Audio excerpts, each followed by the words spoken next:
I welcome you all in RCC design sessional classes. So the course code is CPC 591, and this subject, this sessional is in the semester 5. This is Mr. Ohik Sahu. So I will take this subject.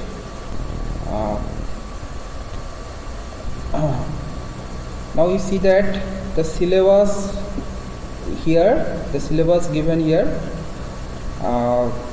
Here basically, first what you have to do, first you learn the theory of RC design, and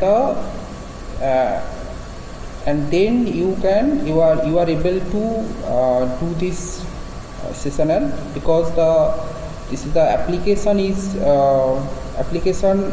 are designed here. So you see that here the one RCC framed building has considered, and the members, with the RCC members, you know the RCC members, the beam, column, slab, footing. So these RCC members are designed using the limit state method. And also you have to prepare the necessary working drawings, and finally you submit a report. So you see that if you don't have clear concept of RC design, then you cannot do this sessional, because this is a application of the theory. So you see that here the one practical problem has considered, RC frame building is the building has considered, and the members are designed. I mean the RC members are designed. So if you do not know the theory, then you cannot design all these things, because the theory and practical has the gap. So if you know the theory properly, then you can apply to the field. So in field the different requirements are there. The different limitations are there. So you must know these things, and also the design should be practical. The practical part also come, because of whatever you are designing, that should be practical, as well as the design should be economic. Okay, so you cannot design the big members. You are designing that the members coming too much more size has come. Okay, the member coming too much means the size is more. So these things are not required. If you giving the more size, then it means although it is not required, but you are giving the more sizes. So the cost of the structure is also increased.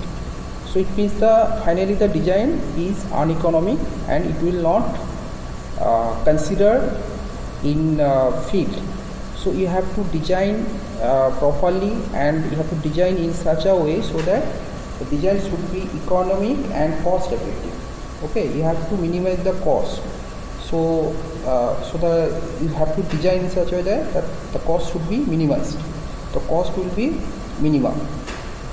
So in this way you have to design. So the one aspect, when you deal it with some practical problem, so you have to consider, you think that this structure, obviously the safety is the first and foremost priority. The building should be safe, but the economic part also you have to consider. So this is very much important, because if the economic things are not fulfilled, then it is not viable. If it is not approved, okay, it is not approved by the client. So these things you have to you always remember, that one thing is the working, and finally the working drawings has to be prepared. Working drawing means the structural drawings. Okay, the structural reinforcement details, the size of the members, all these things, the foundation layout, the tie beam layout.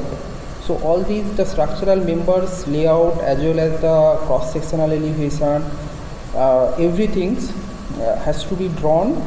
And it is submitted, and according, because the as per drawing the construction will be made.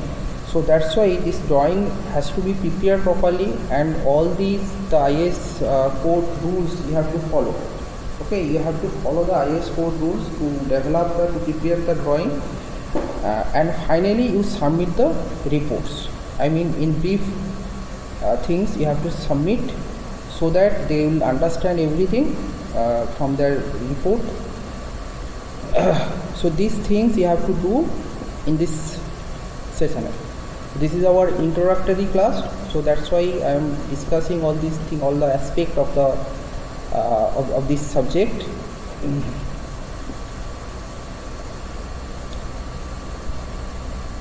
Next, you see that these codes are required. Okay, you see that the IS 456.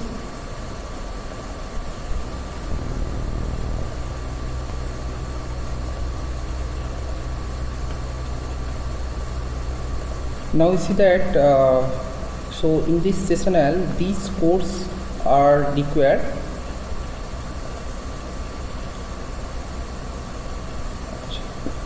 These codes are required means the first code is a mother code IS 456 2000. This is for the this code is used for designing of RC members. All these things are given. So IS Indian Standard 456 is the number, and 2000 is the in this year this code is code was published. So the version is 2000. Now the second, these things also required. So the first code is necessary. You have to bring in the sessional. Okay, this code you must bring into the sessional. Another three codes. This you see that IS 875 part 1. This is for dead load calculation. Okay. So dead load, you know that I have already discussed in theoretical class what is dead load, what is live load. So again I will discuss, but you just see the code. These codes are required for the to design this, to design the building. So you have to calculate the loads, how much load is coming, how the load you have to estimate. So how you, on what basis you estimate the load. So the code given IS 875 part 1 is a dead load. For different building material, the weight is given, like the concrete you know the unit weight is 24. So this value is given in IS 875 part 1. So for different material, for different building materials, the weight, unit weight is given in IS 875 part 1. So this code is basically used to compute dead load. Then the IS 875, again it was published 1987. Then part 2 is basically used to calculate live load. Okay, so for live load calculation this code is necessary, because you know that in building the dead load is also acting, because the weight of the members that you have to calculate. Then live load is also required, because the live load, you know that this is a personal load, the furnitures, almirah, these are considered as a live load. So these load are also be taken. So how you find out the live load? So you get the live load from IS 875 part 2. So the guidelines given, so using that guideline you get the live load. Next, the part 3. This is for wind load. Okay, for wind load calculation, this code is required. You need this code. Then the part 4, which is used for seismic load, okay, seismic or earthquake load. So this code is also essential. Then code 5, the 5 is used to get the snow load, okay. Now the next the another handbook is required. This is SP16 design aids. Aids means these are helping. This handbook help the designing of the members. You know how it helps? Because what the equations given in IS 456 2000. So in SP16 the tables, charts, graphs are prepared, so we can get the value without detailed calculation. So that's why this SP16 is necessary when we do when we design in field. So that time the SP16 is essential, because the IS 456 equation, if I use the IS 456 equation, then it will take time. So to save the time, this handbook has published. This handbook is available. So using that handbook, we can easily design the members. So you see that this is a design aid to IS 4256. So from IS 4256, all these things are prepared. It's a table, charts for different grade of concrete, for different of things. So all these things are given here. So you can get the direct values from SP16. So it will save the time. Okay, because design, you know that design is a very much elaborate process and tedious process. So that's why using the handbook we can easily design it without detailed calculation. So these books are given. So already in RC design theory, these books I have mentioned. So these books are, you can follow these books, because this is a practical. The seasonal is the practical designs will be made here. So the basic thing is the theory you must learn, you must understand. So these books are used. This book, any book you can take, you can read.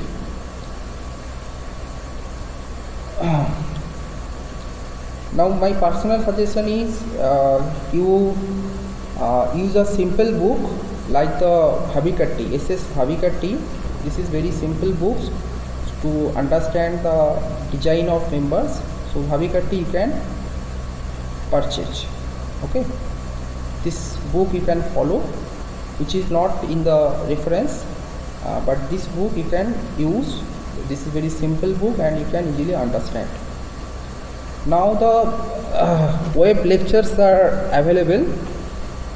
I mean, this video lectures I have uploaded in YouTube or any other platform. So this video you can access, and also the soft copy. Also I will send the soft copy of lecture notes, and this NPTEL lecture also available in RC Design. So this lecture you may follow to develop the concept of this subject. So but to so one thing I would like to tell, that is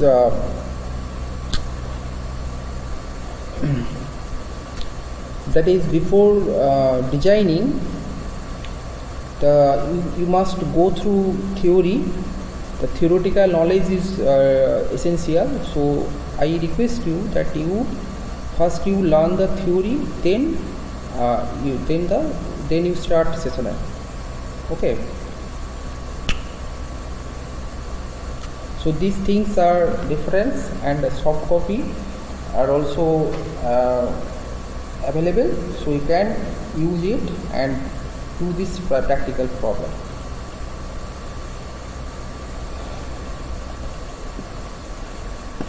Now you see that Now you see that one practical problems I have considered. So this problem, first we analyze it, then we design it, and after that we verify with software. Means the software analysis is finally the after completion of manual analysis and design, we compare with software analysis and design. So we, in this way, we validate our things. So software analysis as well as manual analysis, both will be done here, and we finally the drawings are prepared, the building drawings are prepared, the structural drawings are prepared in AutoCAD. So this is your task. I shall discuss in the next lectures. So the problem, what problems I have considered, this is a proposed, okay, you see that. So this is a proposed two-storied RCC frame buildings, means the two-storied, okay, the two-storied RCC frame. RCC means reinforced cement concrete frame building. So why this building is called frame? Because you see that the beam columns constitute a frame. So that's why the beam columns, the column structures are called frame building, because it constitute a frame. So that's why the buildings are called frame building, which is situated in Haldia, Purbo Mendipur, West Bengal. Okay.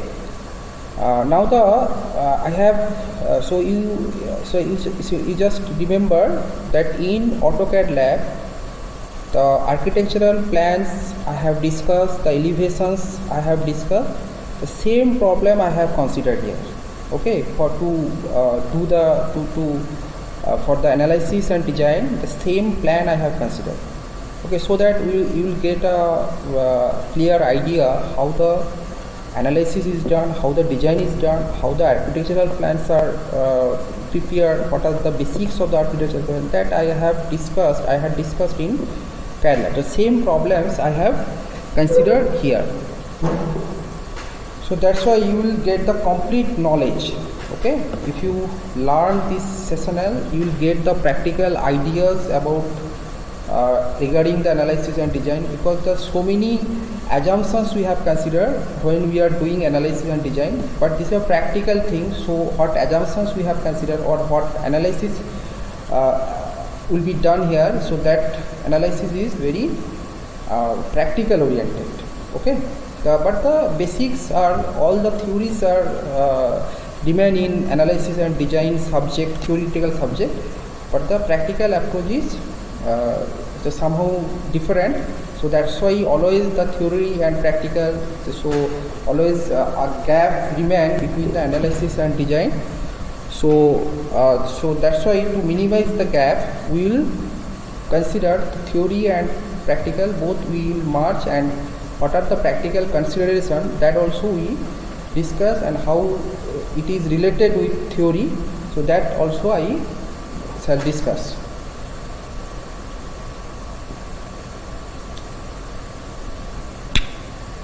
So you see that the first architectural layout. Okay, this layout I have already I have prepared.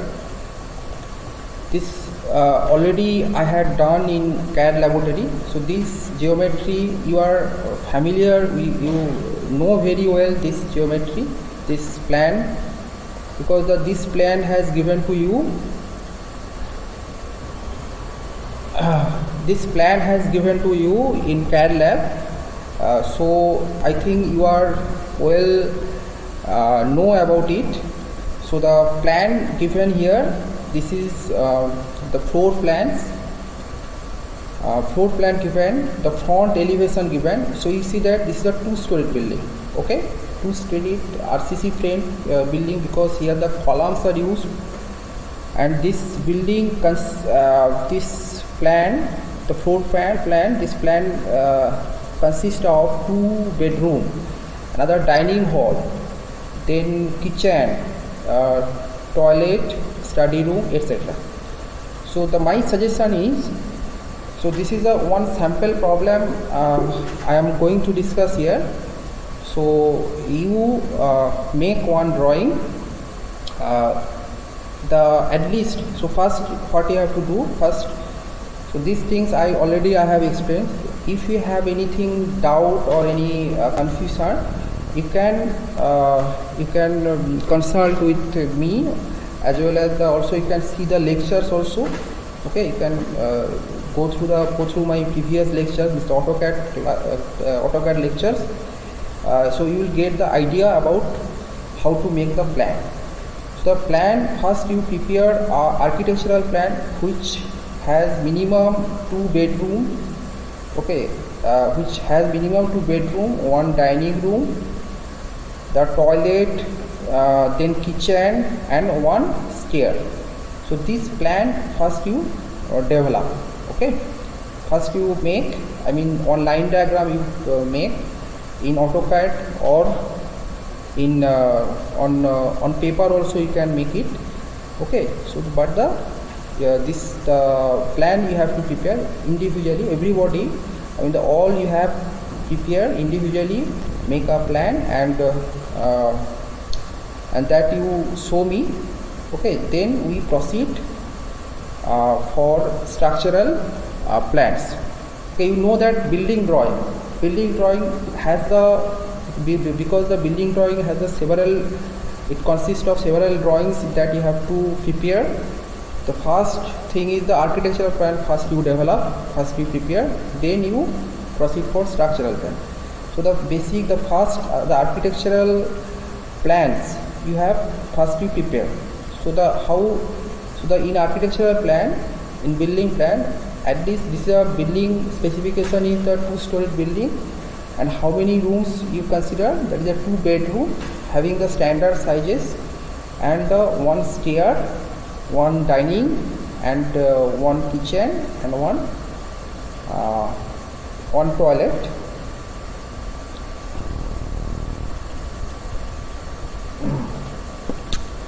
So when you have prepared the architectural plan, so generally this task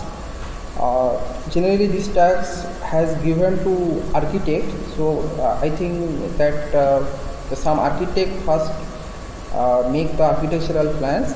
So after that our role has started. So we study the architectural plan, and then we do the structural arrangements. So how we do the structural arrangements? So you see that we place the different columns. Okay, we place the different columns. So generally the columns are placed at the corners, and generally the column to column distance generally standard is 3.5. You can more 3.5 to 4. Within that range you have to put the columns.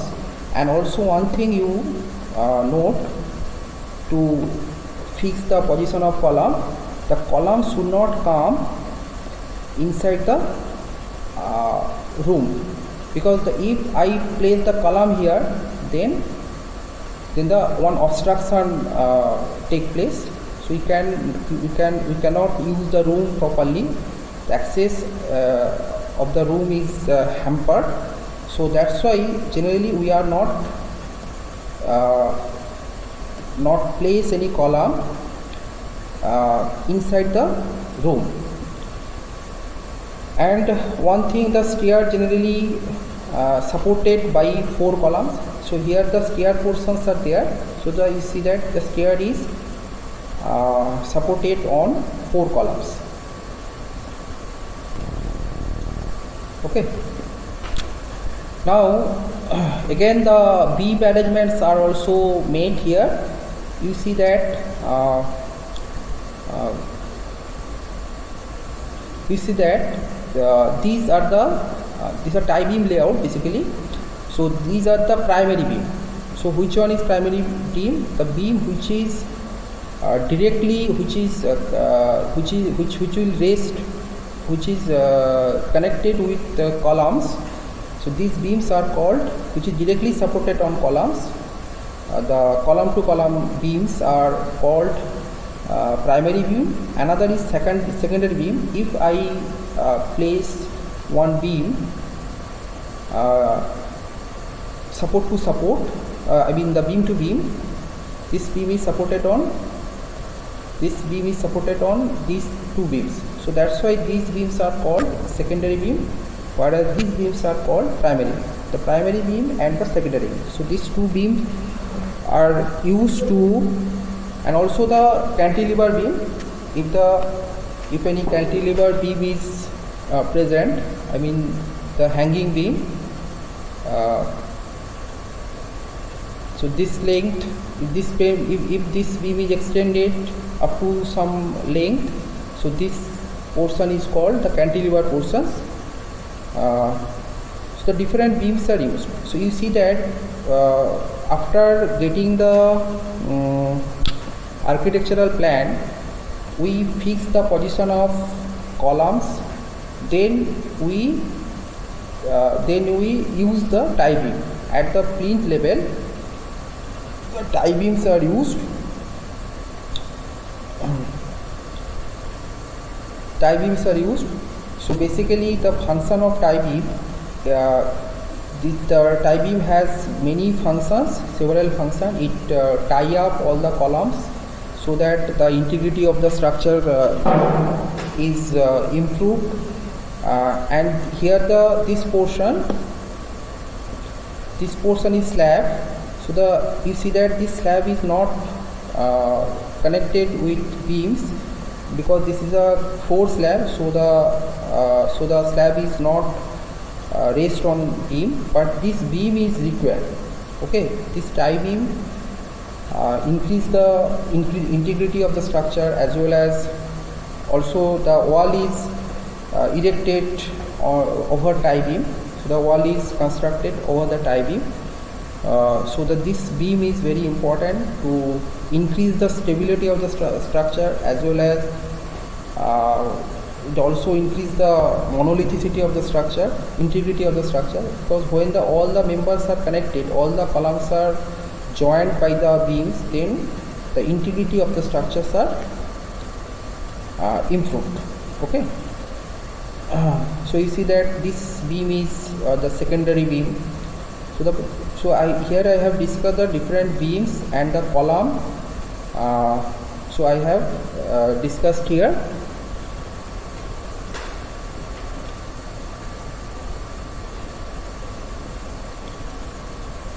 So this is the tie beam layout, means the position of the tie beams, which is the tie beam is placed at the plinth level. Okay, and over tie beam, generally the walls are erected. Walls are constructed over tie beam.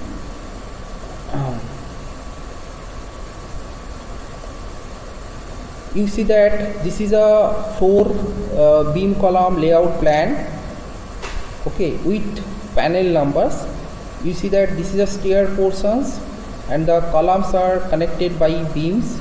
So these are the primary beams, which are joint, which are raised on column to column, which is running from column to column. These beams are called primary beam. And if beam supported on beams, so these beams are called secondary beam, which are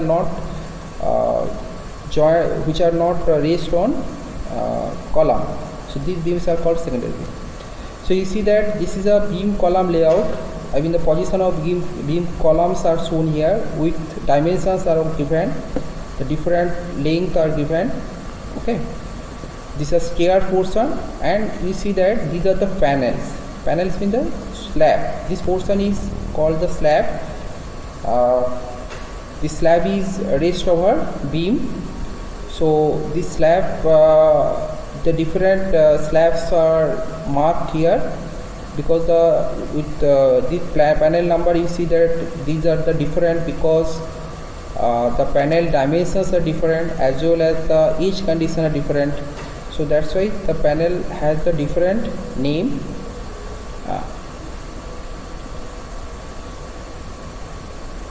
So this also required, and you see that this drawing has drawn using the scale 1:100.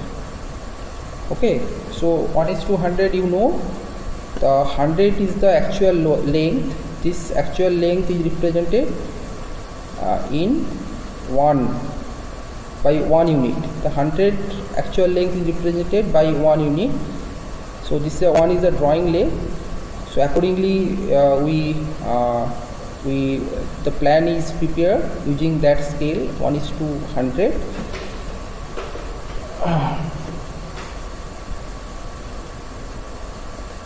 So the layout is very important. The column layout, beam column layout, and as well as the panels layout. Panels means the slab, the portion between the beams. This slab, this panel is enclosed by the beams. This panel is supported on beams. Again, the beam rests on columns. So how the load transfer from slab to beam, then beam to column, then finally column transfer the load to the foundation, and foundation transfer load to the soil. So first, so these things are required because this is the panel numbers required, and we will verify which panel is critical, that is required, because so the panels are panels we are giving the different, we give the name of different panels because the aspect ratio means the longer ratio of longer span to shorter span. The ratios are different, as well as the age condition are different. You see that this panel means the panel 3. Panel 3 is the boundary condition is two adjacent edges are discontinuous. So this edge, so this edge and this edge are discontinuous, but this edge and this edge is continuous. So that's why this panel is, the panel's edge condition is the two adjacent edge, this edge and this edge. These two adjacent edges are discontinuous. Again, you come to the panel 4, you see that the dimensions of the panels are different. P4 panel, the dimension of the panels are different. The edge condition is, you see that this short edge, this is a long edge and this is short edge. Short edge, you know that short edge is edge is denoted by LX, and long edge, I mean the longer the span, longer dimension is denoted by LY. The shorter dimension of the panel is denoted, by LX, and longer dimension of the panel is denoted by LY. So you see that the short edge means that this span, this edge is discontinuous. So in this way, the different edge condition, based on the different edge condition aspect ratio, the panels have the different names. We do the marking of the panels so that we design all these panels. So FB means the floor beam, okay, and C means the columns. So these are the columns.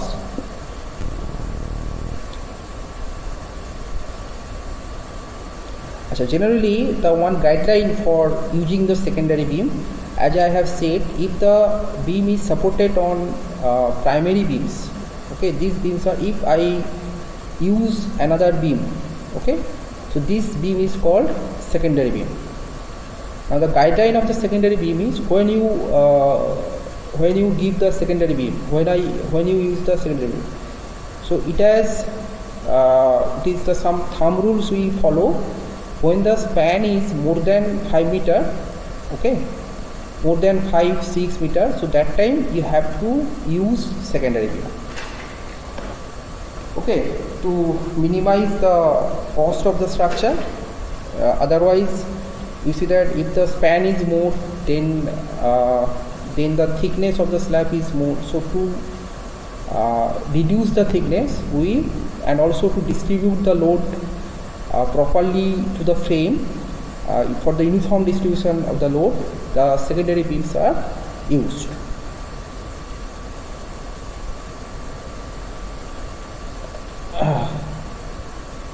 Now this grid number is very important, because this grid numbers, this general grid convention we follow to identify any columns, to identify any beams. Okay. So these grid lines is very important. This marking is done very scientifically. You see that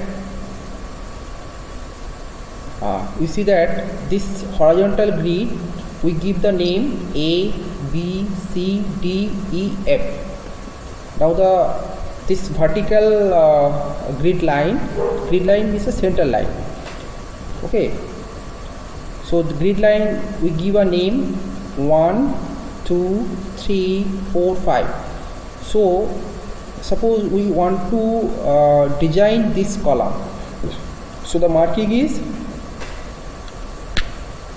you see that if I say this is C1 column, so it means this column is C1.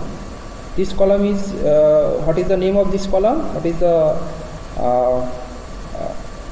the column number as per the grid numbering? So this column is C3.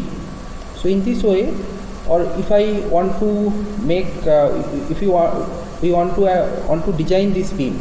So how we write? This is A1.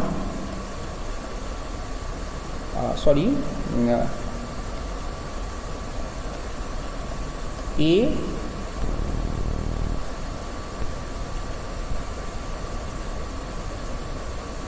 This is A1.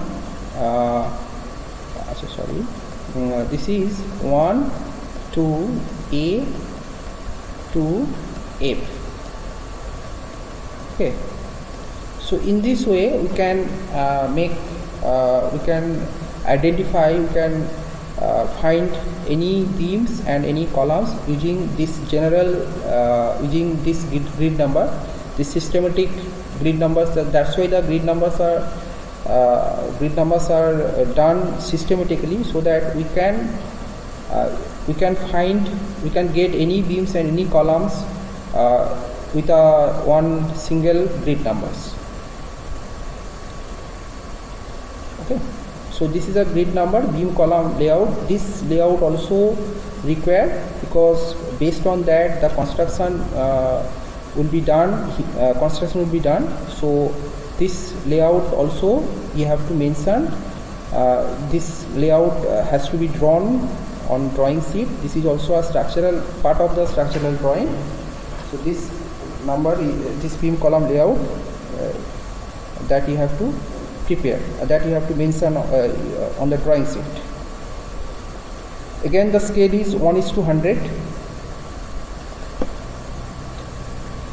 Now, before starting the analysis, you must know what load is coming on the structures. Okay, what load coming on the structure, that you must know. Otherwise, you are not able to do the analysis, because the analysis is done based on load, what load is coming. Okay, so you know that in analysis you are considering the arbitrary load, but it's a practical problem.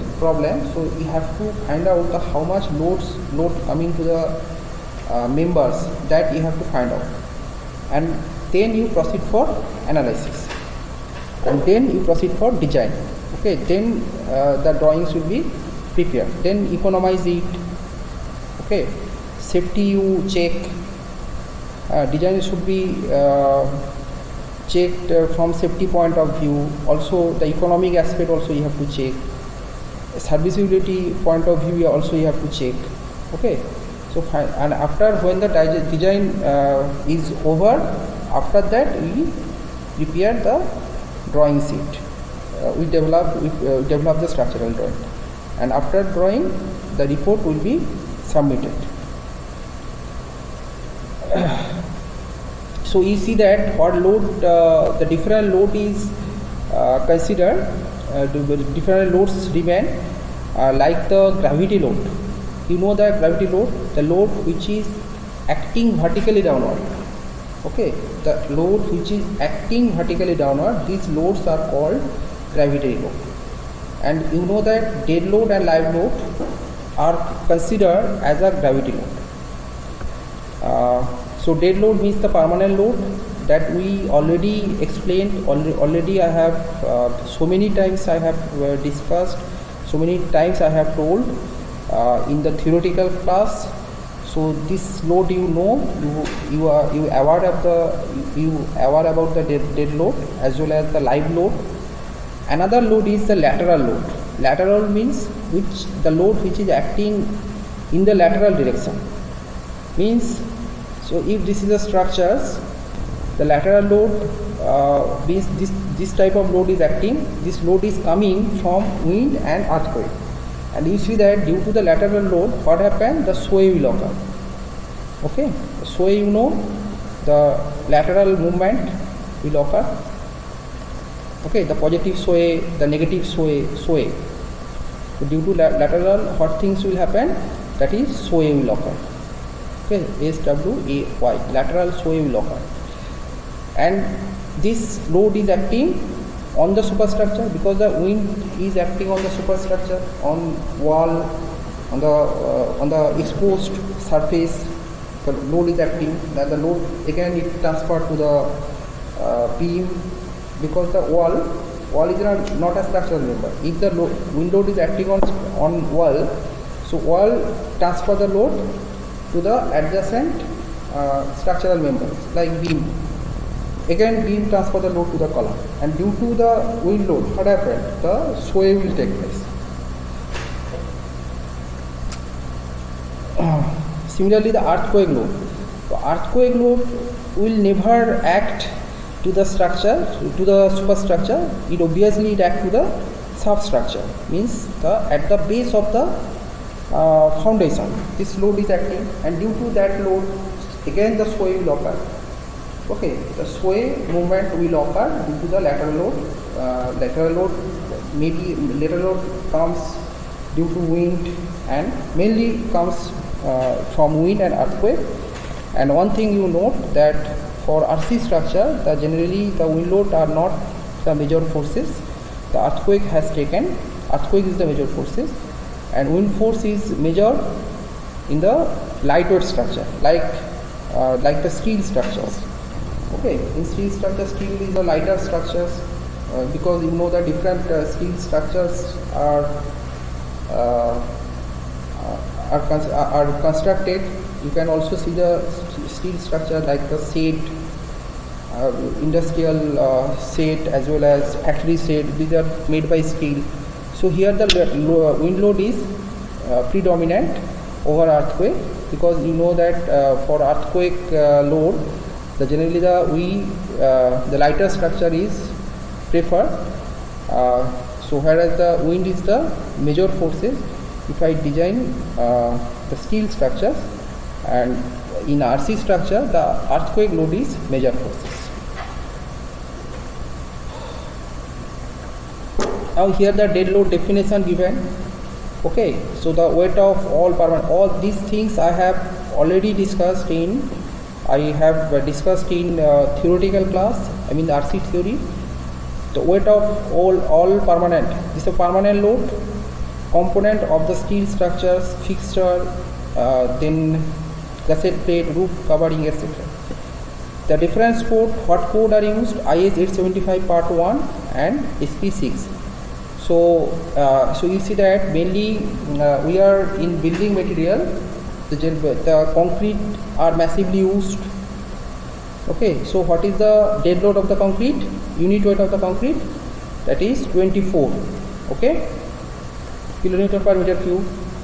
And for RC concrete, because when the reinforcement is used, okay, when the reinforcement are used, so the concrete is called reinforced concrete. So that time the unit weight is increased, slightly increased. So that time the unit weight is 25. Okay, the 24 is the unit weight of the concrete and 25 is the unit weight of reinforced concrete.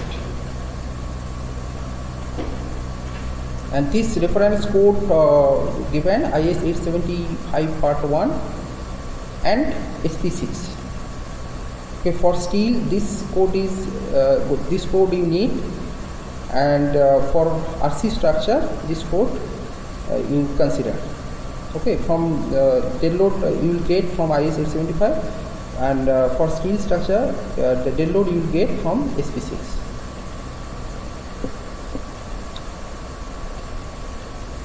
Next, the live load, because this load is also acting, this is a gravity load, and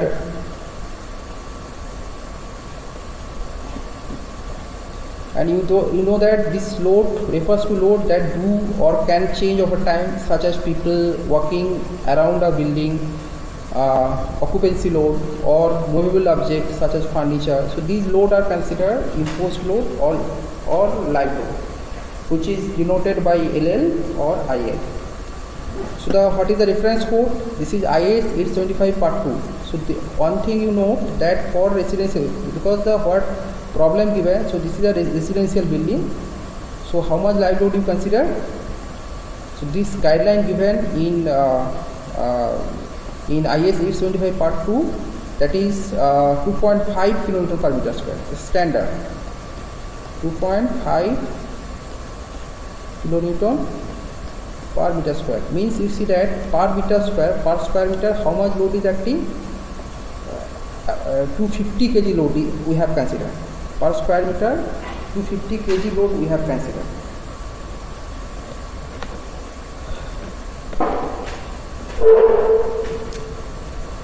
And the live load for and at roof, obviously at roof the less live load will consider. Okay, less live load will be taken. So how much live load will be taken? That is 1.5 kilonewton per meter square. Okay, so at roof level the live load is 1.5 kilonewton per meter square, and whereas at floor level the live load is 2.5 kilonewton per meter square. And the one thing you note that in IS 875 part 2 the guideline given, so if at roof level if the access are provided, then you consider 1.5. We are using the roof, we are accessing, the roof are accessed by us. Okay, we are using the roof, so that time we are considering 1.5. If the access are not provided, we are not will not go to the roof except maintenance, so that time the live load is 0. So for different purpose, for different considerations, the live load are different. 0.75 kilonewton per meter square. Okay, so if the roof at roof level, if the access are provided, then 1.5. For different conditions, that live load are different. If we are using roof, that time 1.5 kilonewton per meter square. If we are not using roof, that time 0.75 kilonewton per meter square. Similarly, for wind load, the lateral load acting on the superstructure, the code is IS 875 part 2. Now this load will not consider in the building, because this is these things are not in your syllabus. Now again but at the time of when you do the project, in 4th year, so that time these load you have to consider in RC structure as well as steel structures. So earthquake load, again this load acting on substructure, obviously at the base of the footing, at the base of the structure, this load is acting, and due to this load the sway will occur. Okay, and what is the reference code? IS 1893-2000. Okay, this reference code you have to follow to compute the earthquake load on the structure. How much earthquake load is acting, that you will get from IS 1893-2000. And for ISC code, the vehicle load, if I consider the vehicle load, I mean not in building, Okay. In bridge structures, okay, in bridge structure, you know that the RC bridges are constructed. So for RC bridge, you have to, or any culvert, for the small bridge, the box culvert. So in that case, the vehicle load you have to consider. So what guideline you will follow? This IRC code, means the Indian Road Congress. This code you have to follow. IRC 6, I think the number is 6. The IRC 6 we have to follow to find out how much vehicle load is acting. So that we will get from IRC. So when we design the bridge structures.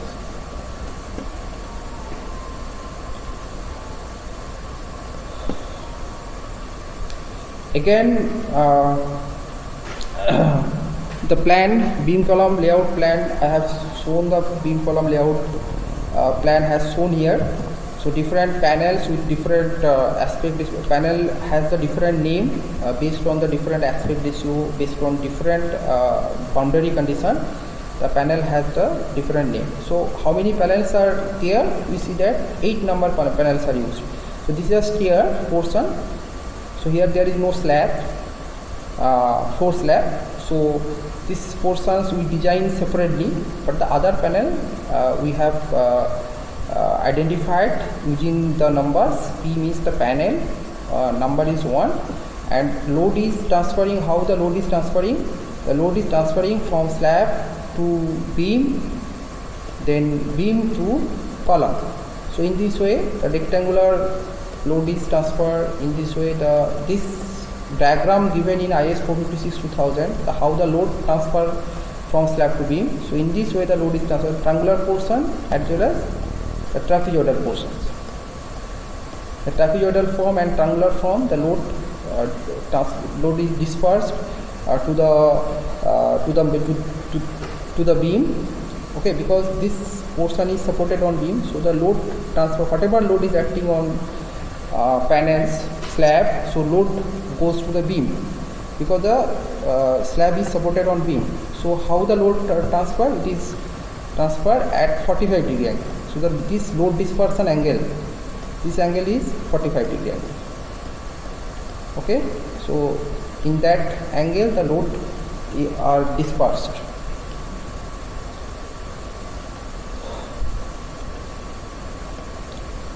So so first what we do, so here the buildings are designed, so we have the architectural plan, then we structural layout we have prepared, the beam position, the tentative beam position, column positions that we have fixed. So after that what shall we do? What shall I do? Basically the panels are designed. Okay, so panel, we can design the panels because we know the dead loads as well as the live load, so we can design the panel. Now the question is which panel has to be designed, or we design all the panels. So generally the concept is the critical panel only designed. Okay, the panel which is critical, this critical panel has to be designed. So you see that load dispersion angle is 45 degree angle. So at 45 degree angle load are dispersed, and if the panel is rectangular, then the trapezoidal and triangular load distribution, trapezoidal and triangular load distribution will take place. If it is square, then all beam carry the equal loads, means the load dispersion is at 45 degree angle load dispersion take place, and all the beam carry the triangular load. So this is a difference between rectangular panel and square panel.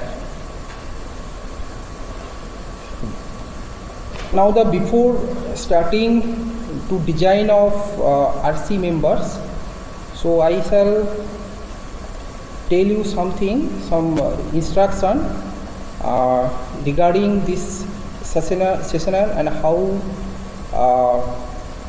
So when the class will, when the sessional class will start, so that time before,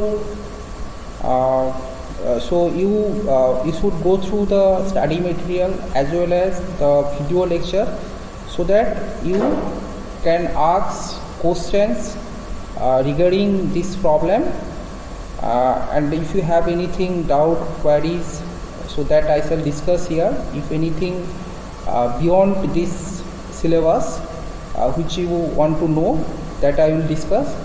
And another instruction I shall give you, so that you positively follow, that is in sessional class you bring your calculator, you should bring your calculator and one separate, one rough copy, one register, you will bring the calculator. This thing is required. So without calculator I will not allow you. So the calculator again, and the design, the register, one copy, registered book, registered copy, and the codes. Okay, the IS 456 and SP16. So these things you should bring when you attend the classes. So when, and before class you go through the class material and web video lecture. That already I have told to your seer. So they should, they I think he convey you that when the class will start, so that time you positively bring calculator, then register copy, and I mean one copy you should bring for this sessional. The code will need, code is required, IS 456 and SP16. Okay, and the soft copy you have. So you will take this thing and bring those things and attend the classes. Now you see that the which one is the critical panel only we design. Okay, not the all panels. You see that here the 8 number panels are here. 8 number panels are used. So which panel we are not designing?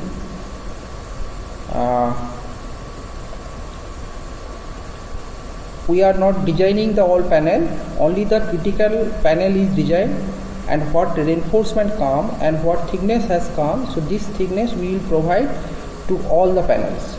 So automatically other panel are automatically satisfied. So there is no need to design. So generally all the panels are not designed, only the few critical panels are designed, and the same thickness and reinforcement are applied are used in all panels.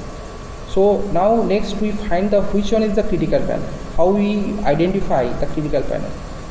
So you see that from above geometry and edge condition, the critical slab panel is identified. So you see that if you see the code, the aspect ratio you see LY by LX. So you see that when the aspect ratio will increase, so that time the coefficient also increase, and you know that the formula used to determine the moment, this is equal to alpha x alpha w. This is a bending coefficient. W is the load considered, the design load, and Lx square. So for both, I mean for computing the both moment, the shorter span has taken. So if the shorter span is more, if the panel which has more shorter span, so this panel is critical. Another is the edge condition. So you see that if the adjacent edges are discontinuous, so there the coefficient is slightly higher. So that's why this panel we have considered, which is critical. The geometry, the boundary condition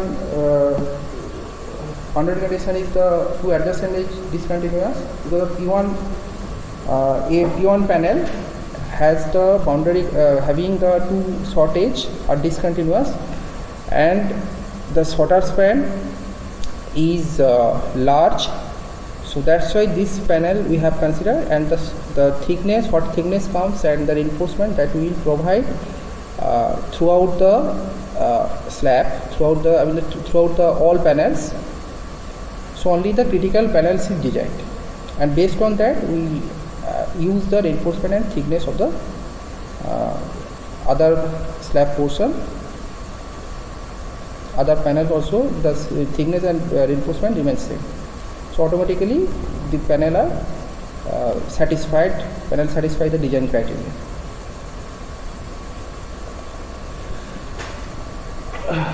Now this theory already I have discussed, the slab theory, the theory of in the RC design class. I have discussed about the slab, what is slab and how the designs are done, what are the design considerations, what are the codal guidelines.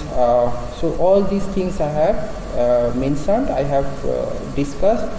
So if you did not go through these, so you simply go through this lecture, then you will learn the details of slab design.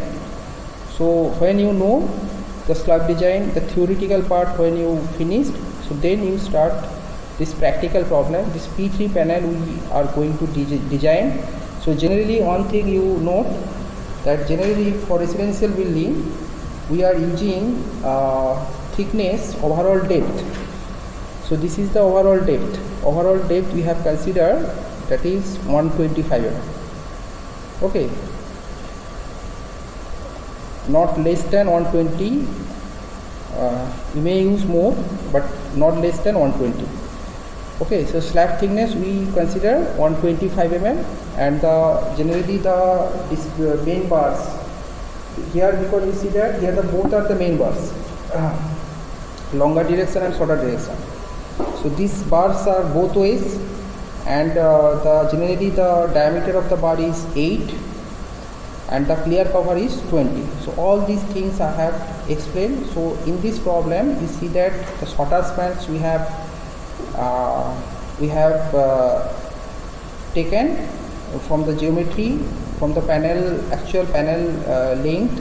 We calculate the longer span, as well as the LOI Elex and LOI we have calculated following this codal guidelines. And the beam. So the beam dimension, we do not know the beam dimensions. Okay, you see that this beam dimension we do not know, but initially you have to assume some beam dimension, because before design, after design only you learn what is the size of the beam and what is the reinforcement. But initially you have to assume the width of beam, because this slab is supported on beam. So the width of beam is required. So generally in residential building the width of beam is 250. 250 is the standard width generally used in residential building. So that's why we assume that width of support is, because slab is supported on beam, so the width of beam is 250. So considering this width, we get the shorter span and longer span. Okay, the least value has to be provided. So these are the codal provision reference. All things, details things are given. All these things I have explained elaborately in the RC design theory classes. So you go through these classes and learn properly, and in the design you all the what information I have given, what things I have explained, this is very much practical. So you just take a note, you listen the lectures and take the note, and the calculation, you do the calculations. Okay, you think about this. If any problem comes, then you discuss with me, but you have to but you must practice and you must take note. The calculation will be required. Okay, otherwise you will not learn anything. In design, the calculator, the designing should be done. Okay, so this is the opportunity you are getting the opportunity that you are doing the calculation in front of me.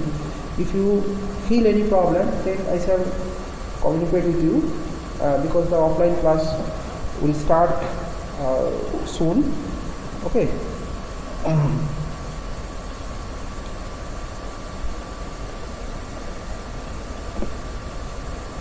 So these are the provision to get the effective span, to calculate the effective span, because we use that span to compute to determine the bending moment.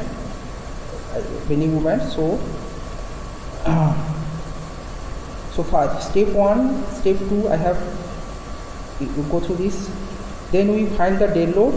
The cell point we know this is 125 mm depth, 25 multiply unit weight of reinforced concrete. Then again we use the floor finish, because these things I have already explained, so I think there is no need to explanations here, because this will if I say same thing, then it will be repeated. Okay, so if you have any problem regarding this design, you see my theoretical, you just go through the slab portions video lectures and verify it.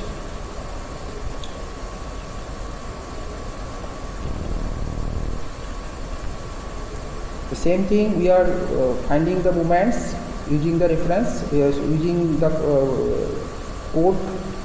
codal equations are used. So these are the codal provision. We are getting the moments and we find the reinforcement. We see that different aspect ratio, and we see that this adjacent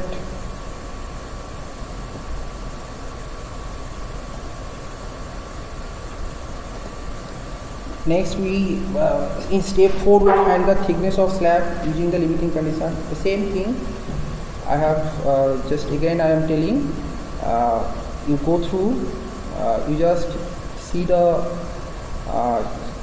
theoretical lectures, you just follow the theoretical lecture, then you are able to understand everything, because all things I have explained, and these theoretical things I shall put in the problem. So only the difference is the geometry, the edge conditions are different, and the practical aspect things are only incorporated. We see that we have the 8 panels, but we only design 1 panel because of to save the time, as well as there is no need to design all these things, because the slab when we concreting is done, so the same thickness are followed, same thickness are used. So that's the critical, we are getting the thickness of critical portion, that this thickness we will provide to other panel also. The determine the steel, determine area of steel. Finally, we we use the 8-5 main bar, 150 center to center, both ways, longer and shorter direction. And so these things I have explained. They provide 8-5 main bar, 130 center to center. This result we verify using the SP system. So in sessional, we will not use any IS456 equations or anything. We use SP system because it will save time. Okay, so only the detailed calculation is required if I use SP system. So in sessional we are using SP system. Okay, but in RC design theory we follow the IS456. So again we verify it. Okay, in support as well as span we are getting the reinforcement. This reinforcement we apply. You know that in span this bar are placed at the bottom because the in span movement always the sagging movement, positive movement, so that's why the reinforcement are placed at bottom, whereas in support the reinforcement are placed at top, because at support region the negative movement will come. Okay, in the support region negative movement will come. Negative movement means the hogging, so due to hogging the tension occur above neutral axis. So to increase the tensile strength of the section, we apply the reinforcement at top in a hogging moment. Okay, so this support in support the hogging moment take place, hogging, and this is sagging, and this is hogging. Hogging moment take place, so that's why the reinforcement are used in the different locations. These tables are used from SP16. This table I have mentioned here, the table, so use that table and get the reinforcement. Next we verify, because in design we safety, we first we verify the strength, whether strength is satisfied or not, that we verify. Next we verify the serviceability. Okay, so in serviceability what shall we check? In serviceability we check the deflection. Okay, so we check, we have verified the deflection. This is allowable as per the codal provision. This thing I have explained, I have elaborately explained in theoretical class. So you just go to this lecture and verify and get all these things. Okay. And any problem I will discuss in sessional. If any practical related problem or any kind of questions or anything which is not in the syllabus, which you want to know some beyond syllabus, that I will discuss in sessional, in offline classes. Again, so you see that in slab the torsional movement will come. Okay, in the corner region, because here the two movements are acting. Okay, the positive movement, the shorter movement and longer movement. So due to these two movements, the twisting movement will develop, and the twisting movement is maximum in the corner, So in the corner region, that's why to resist this torsional movement, the reinforcement, the additional reinforcement are applied. Okay, so these calculations already I have explained already in theoretical class. Everything I have discussed, so you just see it, and I just simply briefly I have discussed all these things. So these are the reinforcement I have used. This over LX by 5, the reinforcement are used in 4 layers. Now this aspect is very important, the curtailment. This aspect is very important. In the practical aspect, this thing is very important, because we curtail the reinforcement. The reinforcement is curtailed. We reduce the reinforcement. We are reducing the reinforcement. Why? Because you see that if I draw a bending moment, then bending moment maximum is maximum at middle. But when you go away from midpoint, then you see that bending moment is gradually decreasing. So it means the reinforcement also equal this, because we are designing member for maximum moment. Okay, so if I go away from the midpoint, then you see that bending moment is reduced, or finally it's 0 if it is simply supported. Okay, so that's why the reinforcement require this, and at one point you can reduce 1 or 2 bars. Okay, whichever that you have to think.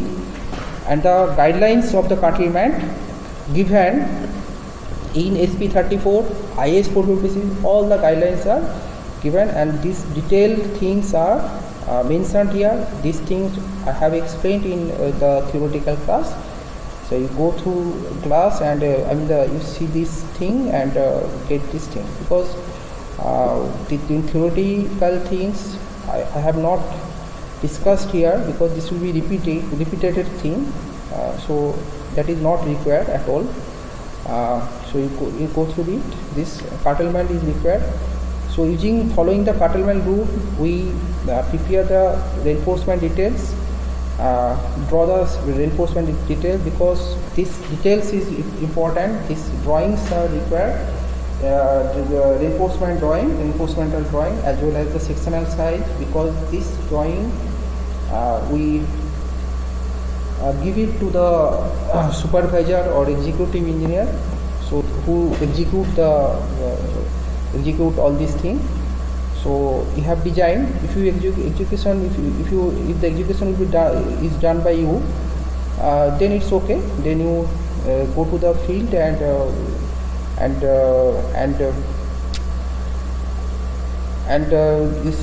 this drawing you make understand them, make understand the level. Accordingly, they place the reinforcement. Clear? And the clear cover is 20 is the clear cover for slab.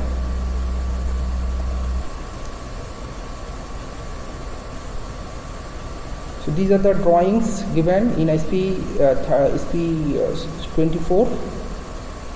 Again, these details I have shown. The slab thickness is 125.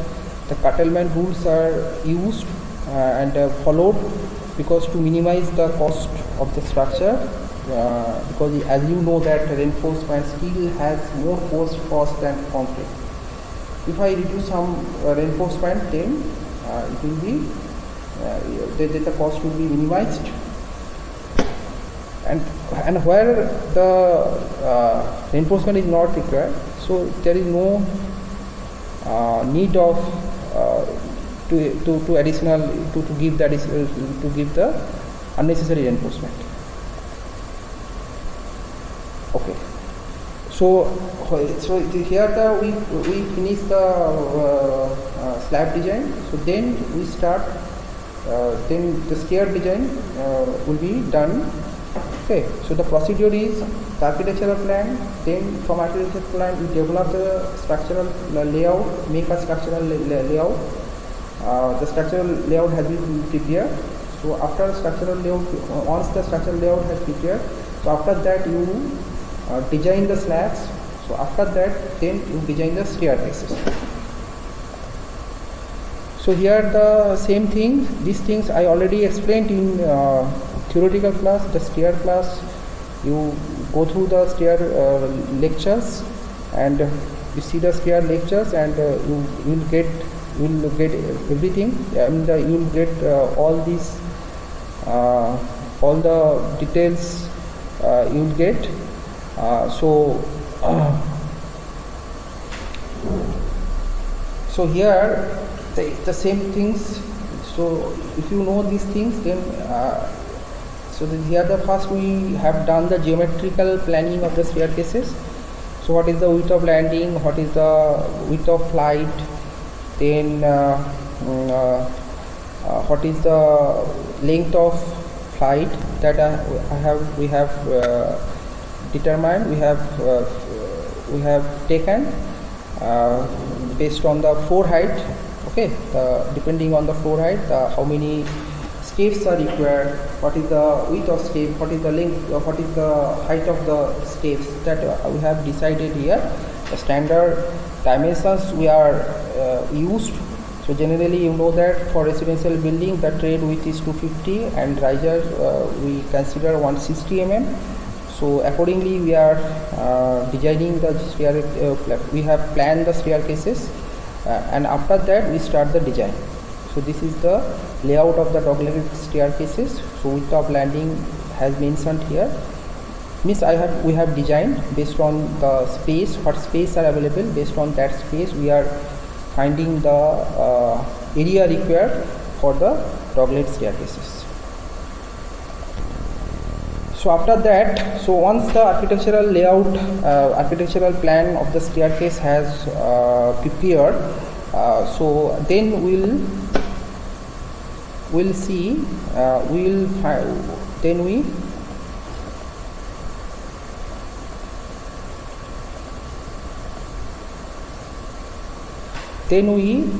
the structural members has placed, and so that it transfer the loaded safely.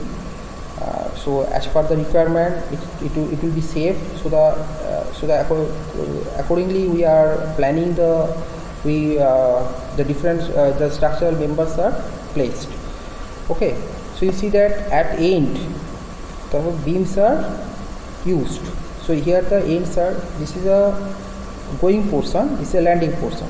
Now the where the flight meet to the landing, so this portion generally we use a beam. Okay, so here again we are using a beam. Here we are using the columns is here placed here. Okay, another beam we have introduced.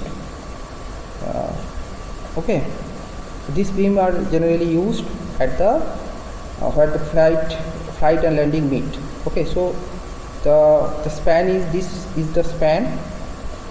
As the support condition are not given, so we consider the maximum span. Let us provide beam at the end of landing slab.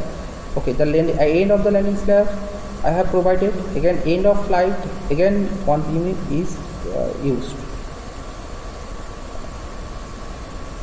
So from so first we find the effective span, compute the effective depth, and from deflection criteria. So you see that this is a simply supported beam, simply supported slab. So in simply supported case, the deflection is L by D equal to 20. So these things I have explained. Again I am repeating that all these things, all the design things, design concept, and the whatever I am discussing, that we already explained in theoretical class. So you just check it and see the all these things and take the notes and go through code. So you see that so here the span we reduce the span. So this span is 2.5 meter. So you see that D is equal to, if I use that thing, then 125 mm, let us 10.5 N bar and 85 distribution bar. So the overall depth is how much? This is 150 mm. So let us provided overall depth is 150. Generally in residential building, the depth of staircase, depth of waist slab is 150 mm. Okay, generally it may vary. This is standard. It may vary because this depth comes based on span. Okay, if the span is more, then depth is also more. Okay, this is a very clear thing. Now the D provided we have calculated, the total depth minus 20 is the cover, minus 10 we are using the 10.5 N bar. So from center of the steel to the top surface is the effective depth.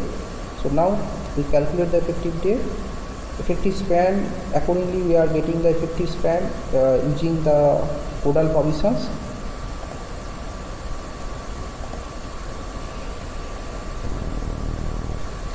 So we calculate the dead load of the waist slab. Waist slab load has calculated. Again the landing slab weight of the load on landing slab also be calculated. So one thing is the weight of waist slab. Using that formula we are getting. So this, how this formula comes, that I have explained. So how the weight of waist slab, how we get and how this formula is coming, the derivation of this formula I have told in theoretical class. So using that formula, R means riser, T means straight. Okay, so we are getting the 4.45 kN per meter square. Weight of steps, it is 1.92. You see that steps are made by concrete, so that's why it is 24. and the slab is made by reinforced concrete, so that's why 25. Floor finish load I have considered 1, that is standard, because the maybe you may use tiles, may use you may use marble, so anything you may use. So that's why the lump sum we are considering the floor finish load, that is 1. Total dead load is 7.37 kN per meter square. Live load is 4, that you note. Very interesting. Note it. Why this is 4? Because you see that in floor we are using 2.5, whereas in stair it is 4. More live load we are considering. Why? Here you see that note, there is a chance that stair may be overloaded. It may be overloaded because this is an important component of the building. So if these things are at any emergency case, all the RAS go through the downstairs. So that time, in that time the stair may be overloaded. So considering this emergency aspect, okay, the emergency situation will be is taken when we are designing. The worst case we have considered in the emergency case. So suppose the building catches fire and all the rushes are going through stair. So that time stair may be overloaded, and if so that time also stairs should not be failed. Stairs should be should safely carrying the load. So that's why we are considering the more load compared to floor. The more load we have considered, so which is 4. As per the code also said that the higher load we have to consider. What we have considered at floor level, the more load we are considering in stair. So you see that in floor 2.5 kN per meter square has taken. Again the loads on landing slabs I have calculated. This is 13.125. All the references are given, and you see that this is the actual loading diagram, but to simplify it we are considering because this type of things, if I do the analysis, then it will take time and time consuming, and also it is very lengthy. So that's why the maximum load we apply throughout the span, and we are getting the bending moment, because the maximum bending moment for simply supported beam is how much? WL square by 8. So using that moment, and maximum shear is how much? At support it will occur. So maximum shear force is WL by 2. So this is 21.4 kN per meter width. And for that for slab design, the 1 meter width are considered to find the moment, shear force, reinforcement. All these things we have calculated considering the 1 meter width. All these things I have explained in theoretical class. So this thickness I have calculated. So this is 80 mm, and we have verified with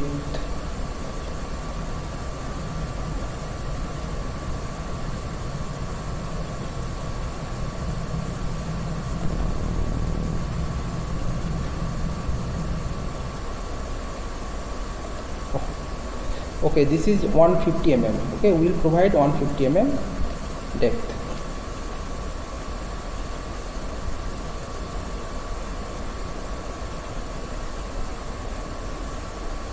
Similarly, we provide the reinforcement, and this is a one-way slab. So that's why in one-way slab, you know that the distributions bars are used because we know the function of distribution bar, because once the sectional we are talking about this, when we discuss the sectional, so that time all the theoretical things are not able to explain. We are not able to explain all the theoretical things that you have to understand, because these things are available in net. So you go through theory classes and get all these things.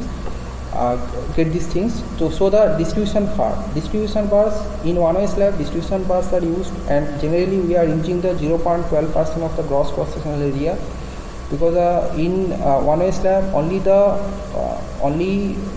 main one the reinforcement are used in only main bars are used in only in one direction, and in another direction the distribution bar are used, because in one-way slab the span in one-way slab the movement, the spanning in one direction, we are considering the only one span movement, whereas in two-way slab the two span movement are taken. Okay, so similarly the distribution bar, we are getting the distribution bar specification, we are finding the provide the 85150 center to center. So this provided spacing, whether it is exceeded or not, that we verify, which is given in port.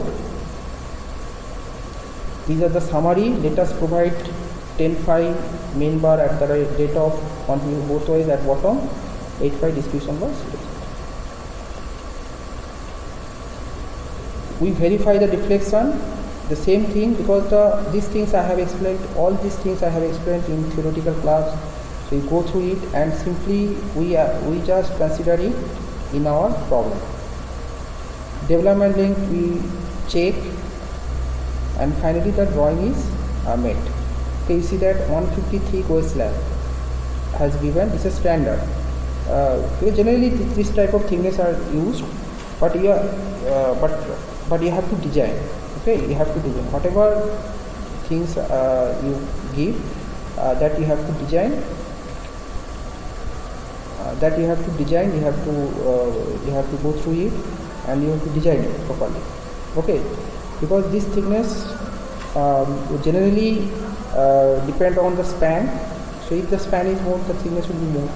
The final drawings I have prepared. So up to this I have verified, I have discussed here.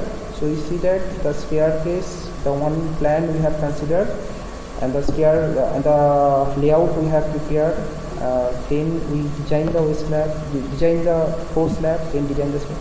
In the next lectures we will discuss how the beams are designed, how the beams are analyzed, and then we discuss the design the beam, how the analysis is done, and how the load is transferred to the beam, and what analysis are used to find out the movement, shear forces, etc. So remaining things I will discuss later. Okay, thank you.